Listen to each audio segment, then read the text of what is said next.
मावळ लोकसभा मतदारसंघातील महायुतीचे शिवसेना एकनाथ शिंदे गटाचे उमेदवार श्रीरंग बारणे उमेदवारी अर्ज दाखल करणार आहेत आणि त्याआधी मोठं शक्ती प्रदर्शन केलं जातंय। मुख्यमंत्री स्वतः त्यासाठी उपस्थित आहेत। शक्ती प्रदर्शन करत रॅली काढत श्रीरंग बारणे हे आज उमेदवारी अर्ज दाखल करणार आहेत। तर अजित पवार सुद्धा रॅलीत सहभागी होतील अशी माहिती देण्यात आलेली आहे।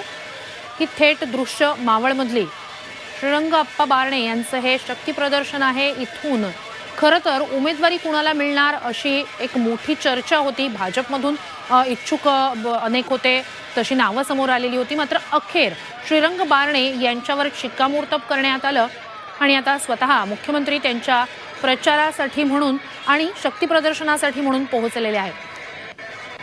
अधिकची माहिती या सगळ्या संदर्भात आपले प्रतिनिधी कैलास पुरी यांच्याकडून घेऊया। कैलास, थेट दृश्य आपण बघतो आहोतच, एक प्रकारे मोठं शक्ती प्रदर्शन अमृत नोनी गॅस्ट्रिन, अपचन, ऍसिडिटी, गॅस्ट्रबल ह्यापैकी तुम्हाला कुठलाही गॅस्ट्रिक प्रॉब्लेम झाला, उपाय एकच, अमृत नोनी गॅस्ट्रिन।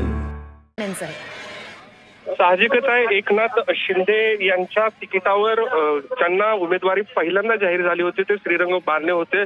त्यामुळे त्यांच्यासाठी उमेदवारी अर्ज दाखल करण्यासाठी स्वतः मुख्यमंत्री येणार हे आधीपासूनच स्पष्ट होतं। त्यानुसार आज श्रीरंग बारणे जे आहेत ते उमेदवारी अर्ज दाखल करण्यासाठी निघालेले असताना त्यांच्या रॅलीमध्ये एकनाथ शिंदे सहभागी झालेले आहेत। जोरदार शक्ती प्रदर्शन जे आहे ते शिंदे गटाकडून या ठिकाणी करण्यात आलेलं आहे। मोठ्या प्रमाणात ढोल ताशाची पथकं असतील, लोक असतील, स्थानिक कार्यकर्ते असतील, नगरसेवक असतील,